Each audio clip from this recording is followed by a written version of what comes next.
என் பேரு ஆரிஃப் ஆண்டி. நான் வசந்தி கிட்ட மசூதிக்கு போலாம் அப்படின்னு சொல்லி கூப்பிட்டேன். வரேன்னு சொல்லி சொன்னா. அவளுக்கு கஞ்சி, மசூதி கஞ்சி பிடிக்கும், எனக்கு வாங்கி குடி அப்படின்னு கேட்டிருந்தா. அதனால வா போலாம் அப்படின்னு சொன்ன ஆண்டி. டைம் ஆகுது, இன்னும் அவ வரலையேன்னு கேட்கலான்னு வந்தேன் நானு. இருமா, இப்பதான் அவ டிஃபின் எத்தனை வரணுமா, பாக்ஸ் எத்தனை வரணுமான்னு தெரியாத குழம்புங்கிறா. இந்த இப்பதான் உள்ள போனா இருமா போலாம்.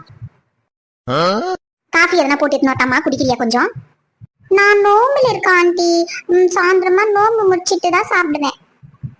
ஓ சரிம்மா. இந்த டிஃபனி ஓகே தானம்மா? இது கரெக்டா இருக்கும். சரி வா கிளம்பும். ஏண்டி நானே வரேன்னு சொன்னேன்டி ஆரிஃபா, நீ எதுக்கு வந்த? டைம் ஆகுதுடி, நீ வரத்துக்குள்ளவே எல்லாம் காலி ஆயிடும் போல. சீக்கிரமா போனாதான். வா கிளம்பலாம்.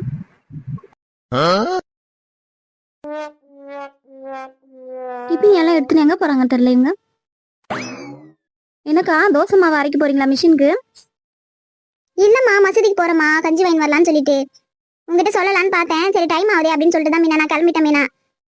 ஆஹா, ஒரு குரல் விட்டுருந்தீங்கன்னா நானும் உங்க கூடயே வந்திருப்பேன்க்கா. சரி அதுக்கு போய் என்ன, வா போலாம் வா.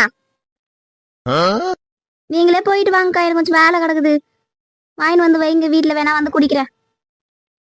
அப்படியே விட்டு போற மாதிரியே நான் வந்திருப்பல அப்படின்னு சொல்லி சொல்றேன். வாடின்னு கூப்பிட்டா வேலை கிடக்குதுன்னு சொல்றப்ப. சரி நான் ஃபோன் பண்றேன் நானு. சரிக்கா.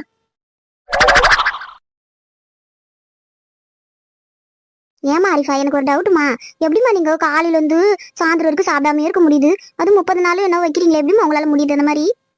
எதுக்கு தெரியுமா கேக்குறாங்க? எங்க அம்மா ஒரு வேளை சாப்பிடலாம் கூட எங்க அம்மா பைத்தியம் பூச்சி மாதிரி பண்ணுவாங்க. எனக்கு